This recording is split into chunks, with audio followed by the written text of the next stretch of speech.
from last year, talking about Taiwan and basically the era of Chinese dominance, because it says that in addition to India and a slew of Southeastern Asian nations, it is Japan that has the potential to support Taiwan's sovereignty through a multifaceted partnership. While Japan-Taiwan diplomatic engagements face a handful of challenges, Tokyo's gestures to Taiwan offer a silver lining for a nation under duress. America needs Japan. Right. America needs Japan and America needs Russia.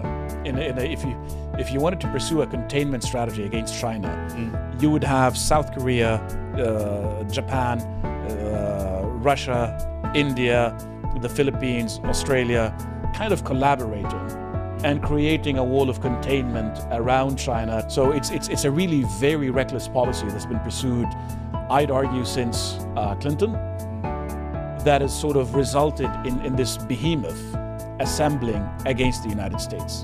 Right. But what's more as well, of course, it's left Japan in a very, very tense state. 今、一気に緊張が高まっている日中関係。今回は、おなじみイギリスの独立系メディア、ロータス・イーターズのメンバー、ルカ・ジョンソン、フィラス・モダット、ネイトの3人が、この台湾有事を取り上げて語っていたので、そのトークの模様をご紹介しますね。中国はどこまで台湾侵攻の準備を進めているのか、台湾、中国、日本、そしてアメリカ、それぞれの思惑と各国の置かれている状況の分析について語ってくれています。そして話題は、事の発端となった高市首相の発言についても、あの言葉は中国への牽制になったのか、それとも逆効果だったのか。日本の大手メディアではあまり語られない欧州からの視点。ぜひ彼らのトークをお楽しみくださいね。それでは、どうぞ。We're going to talk about Japan now. Now, normally, when one of us hosts a Japanese segment, it's usually about immigration or cultural problems that Japan is facing. But this segment is of a more geopolitical nature, because really what we're going to discuss is the rising tensions between Japan and China, chiefly over the sovereignty of Taiwan, and obviously Japan being a key strategic ally of the United States against China. Before we do that, though, let me draw your attention to a play that I just covered for Chronicles, which is actually banding China. How about that? Now, this is An Enemy of the People by Friedrich Ibsen. It was a play from 1882, and it is a fantastic play all about how societies basically collapse when they hit the nature where the truth within them, the internal truth that holds up society, basically withers and dies. And this is an interesting one because actually it's all about public health, and it's about they have these steam baths that all the tourists are going to come to, and the baths have been poisoned. So this play also got a lot of attention in the past few years over the COVID pandemic and everything as well. It actually was very, very relevant. But one of the things as well, and just to segue in, is that one of the points that is made that when there's a convergence of circumstances that come together in society to create truth, well, slowly, year by year, decade after decade, those circumstances change, and with it, the truth changes as well. The old truth dies and the new truth comes in. And this is really, he says in the play, truths have at best sort of a shelf life of about 70 years before something else comes through. And this is exactly what we're seeing now with Japan. The old truth that Japan existed in after the post-war consensus of basically military isolationism, not getting involved in foreign conflicts, basically having a military only for defensive purposes, at the courtesy of the United States, allowing them to have it. This is now changing. We're entering a new paradigm now where the factors that existed in the 50s aren't the same now. And so we're seeing Japan having to sort of rear its head again, rearm itself. And so let's just begin here, shall we, by talking about this assessment from last year, talking about Taiwan and basically the era of Chinese dominance, because it says that in addition to India and a slew of Southeastern Asian nations, it is Japan that has the potential to support Taiwan's sovereignty through a multifaceted partnership. While Japan-Taiwan diplomatic engagements face a handful of challenges, Tokyo's gestures to Taiwan offer a silver lining for a nation under duress. And it goes to point out as well that the defense cooperation took a turn towards increased collaboration on the 25th of September last year, when the Japanese Maritime Self-Defense Force sent a naval vessel through the Taiwanese Strait between Taiwan and China. Right? Ballsy move. Making history. Billy Big Balls. Right? And there, just like, yeah, we'll float on by. Right. We'll have a look. And so, but all of this has been under, and correct me if I'm wrong on this, Firas, but the idea that Japan has supposed to have upheld some sort of ambiguous nature on its actual policy on the Taiwanese question. China has not been able to, they've not explicitly said, this is what our plan is, this is what our aims are with Taiwan. They've had to keep China in a position where they're at least guessing their intentions a little bit. Even though they're a key strategic ally of America, of course, the question has to be, to what extent will Japan dare to intervene? Not whether they will, but how much. Yes. So they've been working with the Americans on building up the logistics to be able to supply the eastern ports of Taiwan in the event of a war, because these are the closest to Japan, and they are Japanese islands, or at least contested islands, very close to Taiwan. And the assumption being that we can keep supplying Taiwan in order to maintain a ground fight using naval capabilities. Is that true? Isn't that true? A whole different and very long debate. But all of this has suddenly taken a very sharp escalation after the beginning of this month, where the new Prime Minister, Sanai Takaichi, basically was at a parliamentary hearing. This was on November 7th. And she said, what measures would China employ to bring Taiwan fully under the control of China or the Beijing government if it were to use warships and resort to military force, and I believe this would, by any measure constitute a situation that could threaten Japan's survival. Now, the actual phrasing of this statement is very, very important, because what it is doing is it is basically invoking Article 9, which is basically interprets from Japan's 2015 security legislation, which allows the deployment of self-defense forces in a survival-threatening situation. So the way to think about this is that most shipping that goes to South Korea and Japan both goes through the Taiwan Strait. But also, obviously, most shipping to China goes through the Taiwan Strait, because Chinese ports are concentrated in the north of the country. And so if you control Taiwan, you can choke China off economically. The flip side of it is that if the Chinese control Taiwan, they can do enormous damage, at least, if not completely choke off, Japanese and South Korean trade. So Taiwan is necessary for both sides. In a sane world, we'd have some kind of armed neutrality by Taiwan, saying we will allow all legitimate shipping through, similar to sort of Turkey and the Bosphorus. But we are not in a sane world. No. And we're dealing with China, which has a great grudge after a century of humiliation, and is not really in a position for half measures or compromise, right? It's going to use its prowess to basically strong-arm every nation it can into doing things exactly as they wish. And this is certainly reflected in the response to Takaichi's statement by the China's consul general in the city of Osaka, where he basically said that, as to Takaichi's remarks, the dirty head that sticks itself in must be cut off. So, this tweet was since deleted, which is why I'm not showing you it. Right. But you get a little, you see behind the mask. Yeah, a bit of flavor, a bit of spice in there. And Tokyo has said that obviously this was extremely inappropriate, and Takaichi was quick to backpedal and just say, well, I was just talking hypothetically. Yes. But even if you are talking hypothetically, you're still giving some way into actually, no, within the Japanese constitution, we would have every right.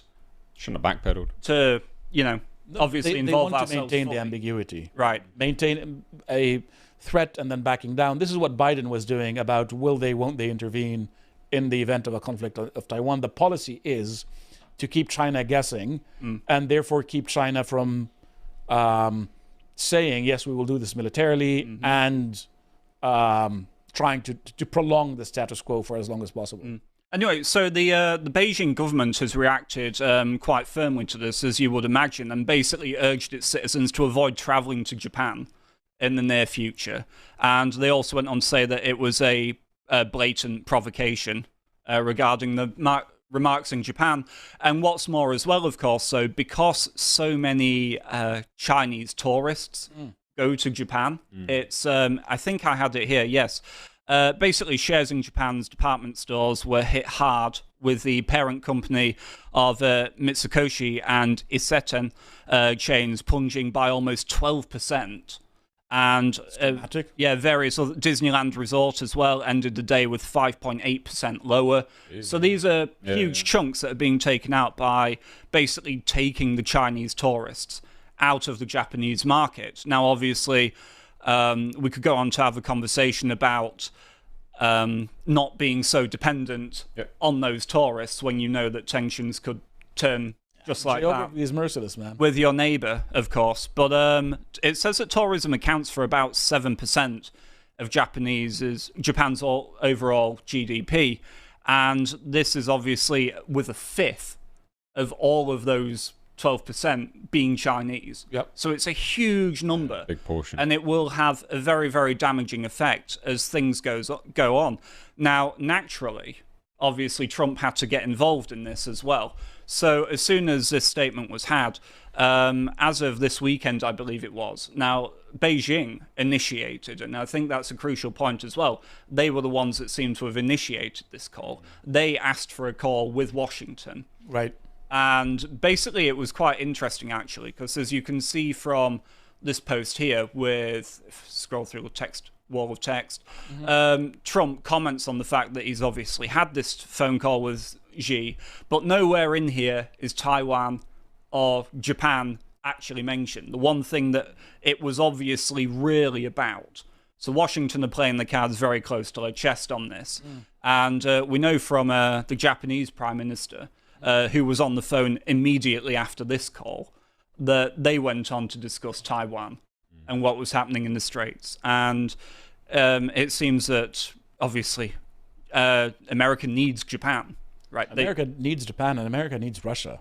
If you wanted to pursue a containment strategy against China, you would have South Korea, Japan, Russia, India, the Philippines, Australia, kind of collaborating and creating a wall of containment around China to stop it from being the dominant power in Eurasia. The policy has been pretty much the opposite. It has been to push Russia and China closer together. We'll see if the Ukraine war gets resolved, how it gets resolved. To push Iran closer to China and to facilitate the dominance of Eurasia by China. So it's a really very reckless policy that's been pursued, I'd argue, since Clinton, that has sort of resulted in this behemoth assembling against the United States. Right. But what's more as well, of course, it's left Japan in a very, very tense state. And so now you can see China criticizing Japan for deploying missiles on an island near Taiwan. So it goes on to say that the defense minister said on Sunday that plans were steadily moving forward to deploy a medium-range surface-to-air missile unit at a military base on Yonaguni, an island about 68 miles off of Taiwan's east coast. And on Sunday, Kazumi said that the missile deployment aimed to protect Yonaguni, adding that we believe that having this unit in place will actually lower the chances of an armed attack against our country. So the idea is that Yonaguni is being used as a logistics hub to supply the eastern part of Taiwan. The war planning, what it looks like to me, is to use the Philippines to connect to the southern, to the southeastern port, and to use Japan to connect to the northeastern port, so that Taiwan will have 2 ports under its control from which it can get supplies in a military conflict. That seems to be the planning. The Chinese planning is to besiege all Taiwanese ports. And so having this kind of air defense capability is significant. We're still talking about medium range, so you might need something longer. Medium range can cover up 70, 80 kilometers. You would need something bigger still in order to extend that protective area. And the way that you work with air defense is that you layer it, so that there is something that is very short range to intercept things like cruise missiles and so on at sort of before they hit the targets, and gradually increase the ceiling so that you have this defensive capability. What's more as well, if this all comes to a head, what strength does Japan actually have to hold out economically, totally cut off from China? You've seen what just removing the tourists has done to many of its companies. Now, I know we were speaking about this earlier, weren't we, about Japan's semiconductors and the fact that they're trying to basically just have a domestic supply made up again. But this is going to cost trillions and trillions of yen. And so really, I mean, obviously, I'm not going to suggest that because of all this, China are going to go for Taiwan tomorrow. Yes. But this clumsiness, I think I would describe it as, from the Japanese Prime Minister, does sort of reveal a hand to China more so about what the actual threat is from their geopolitical interests. And it gives them more information, and it does seem like it could at least escalate things faster than we were initially going to be planned. And I suppose it's not a coincidence as well that all of a sudden you're seeing propaganda adverts coming out from the rocket force of the Chinese army with things like this. I'm sorry.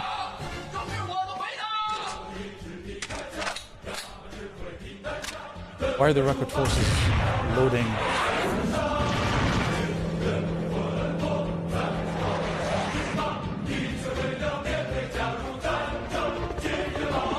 Is that it, Firas? 5 out of 10, not enough rockets. Not enough rockets. Not enough rockets. Better than our bloody black trans lesbians that we see in our adverts for this kind of stuff. So, Yeah. I mean, Yeah. you know, give the Chinese some props there. Unfortunately, at least it looked cool. I think they mean it. I think they mean it. Obviously, it's just propaganda and scare tactics, chest punching and intimidation. Yes. But it's the most open secret, right? We know what China want from Taiwan. Yeah. And we can only hope. We've known it for years. Yeah. It's obvious things. But we can only hope, of course, that whatever the conversation was between the Japanese PM and Trump, that it was constructive. And hopefully, I do believe, in fact, there is a meeting between diplomats from Japan and China today. Right. So I'll definitely follow up on that, and we'll see what develops. But for now, it's a tense time, ladies and gentlemen. Well, the issue is that everybody's economy is so dependent on China. Mm-hmm. And it's clear that a break is coming. It is obvious that a break is coming. And nobody wants to admit that, because then what they would have to do to replace Chinese supply chains is going to be enormous. Mm-hmm. And it's not yet clear what are the safe supply chains going to be. As in, if you're Japan, you want to work with the Philippines, you want to work with all of Indochina, you want to work with ASEAN, Australia, the United States, etc. But what is the actual Chinese missile capability? And how much can the Chinese Navy do? The thing is that the Chinese haven't fought a war in a very long time. And they don't have any experience. And Xi keeps replacing the top generals of the PLA on a very regular basis. And it isn't clear why this is happening. Is he afraid of a coup, or does he have disagreements with them over Taiwan policy? Or are they supposed to be further ahead in the planning process for a Taiwan invasion, and they're just not getting there? But I think when we were speaking earlier, we mentioned that the Chinese have built these platforms that are intended to allow them to deliver armored vehicles, soldiers, tanks into Taiwan in a way that bypasses Taiwan's natural defenses. Because the key issue is that there aren't enough beaches where China can properly invade, set up a force, and then send that force out. Sort of how the West dealt with Normandy. You need to capture something, consolidate, and then expand. The Taiwanese have been planning for this forever to make it as difficult as possible. So the Chinese solution has been, let's build the capability to deliver these forces away from these beaches onto the main highways of Taiwan, bypassing the geographic element and being able to spread out in a lot more effective way so that the Taiwanese defenses can be properly flanked. So they're planning for the ground war. And the way that they're building up their missile capability and their rocket capability is intended to cripple Taiwanese ports. Because Taiwan has to import something like 1 million barrels of oil per day. And I believe they have around 3 months of reserves that are sitting there. On natural gas, they have maybe 2 weeks of reserves. And they have to import a huge chunk of that. And because everybody is insane, they've decommissioned some of their nuclear plants, which is the one thing that you need to keep. So there is the energy question when it comes to that. And there's the question of, well, what does a Chinese invasion actually look like? They'd built a model of the presidential palace of Taiwan and the neighborhood around it to prepare their special forces to storm it. They built it somewhere in the desert in maybe Xinjiang province or something like that. And their special forces are training on storming that compound. So they are getting ready for an invasion. And the military preparation is all there. And all of their training exercises allow them to besiege Taiwanese ports and perhaps to cut off the subsea cables that connect Taiwan to the rest of the world, and therefore just isolate Taiwan. But now, as the Japanese Prime Minister has said, if it could bring in Japanese warships, right, then that brings a whole nother thing to the equation. So Japan is maybe the third largest navy in the world, and they have around 25% of global shipbuilding capability. There is another 25% in South Korea, and then 50% in China. The rest are just rounding errors. So India, Russia, the United States combined are rounding errors in terms of global shipbuilding capability. And so Japan can do something significant with its capabilities, but the West is left in a position where they can't build ships, and they want to go and fight in East Asia. And what's more, totally hooked on the Chinese markets. Yeah. Totally. So, dark days ahead, I suppose. いかがだったでしょうか。中国は台湾侵攻の準備を着々と進め、台湾はエネルギーという弱点を抱え、その台湾にとって日本は強力な援軍。高市首相の発言に対する評価はこうでしたね。どうせなら曖昧なままの方が中国には有効だったかも。でも一度言った以上、引かずに脅威を維持すべきだった。手の内を見せ、ほんの少しだけ後退した。それが緊張を早めた可能性があると、そして観光業へのダメージ。しかし危機はいつだって変わるきっかけにもなります。経済も観光もエネルギーも中国に頼りすぎてきた時代を終わらせるチャンス。何が起きるかではなく、どう備えるか。その覚悟が日本の未来を決める。日本はこの状況を乗り越えられるのか。その答えが試される時代が今始まっています。ぜひ皆さんの感想も聞かせてくださいね。立ち上がれ、日本人。ご視聴ありがとうございました。